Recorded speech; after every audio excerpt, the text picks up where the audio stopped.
చిత్తూరు జిల్లా కుప్పం మున్సిపాలిటీ పరిధిలోని లక్ష్మీపురంలో వెలసిన శ్రీ వరదరాజస్వామి ఆలయంలో ప్రత్యేక MLC Kancharla Srikanth, RTC vice chairman Muniratnam, PKM UDA chairman Suresh Babu, APEWIDC chairman Rajasekhar, TTD board సభ్యులు శాంతారాం తదితరులు ప్రత్యేక పూజలు నిర్వహించారు.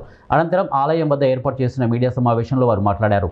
అందరూ భక్తిభావంతో వెళ్లి ఆలయం వెంకటేశ్వర స్వామి ఆలయం, అలాంటి ఆలయంలో వైసీపీ నేతలు నీచమైన పనులు చేశారు. తిరుమల లడ్డూను కల్తీ చేశారు.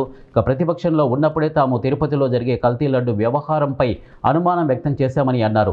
అప్పుడు మేము చెప్పినట్లుగానే నేడు సుప్రీంకోర్టు ఆధ్వర్యంలోనే సిట్ దర్యాప్తు నిగ్గు తేల్చిందన్నారు. నెయ్యిలో కల్తీ జరిగిందని, ఆ కల్తీ నెయ్యితోనే స్వామివారికి ప్రసాదాలు తయారు చేశారని సిట్ దర్యాప్తు ఛార్జ్ షీట్ల ద్వారా బట్టబయలైందన్నారు. మేము ఏ తప్పు చేయలేదని చెప్పిన వైసీపీ నాయకులు ఇప్పుడు ఏమంటారు అని ప్రశ్నించారు. చుక్కపాలు లేకుండా పూర్తిగా రసాయనాలతో నెయ్యి తయారు చేసి కోట్లాది లడ్డూలు సరఫరా చేశారని మండిపడ్డారు. ఇలాంటి అభూత ఇన్నోవేషన్కు వైసీపీ ముఠాకు నోబెల్ కెమిస్ట్రీ అవార్డు ఇవ్వాల్సిందేనని విమర్శించారు. తల్లిపాడు కూడా కల్తీ చేయగల దుర్మార్గులు అని విమర్శించారు. నెయ్యి కల్తీ చేయలేదు, స్వామివారికి ద్రోహం చేయలేదని ప్రమాణం చేయగలరా అని ప్రశ్నించారు.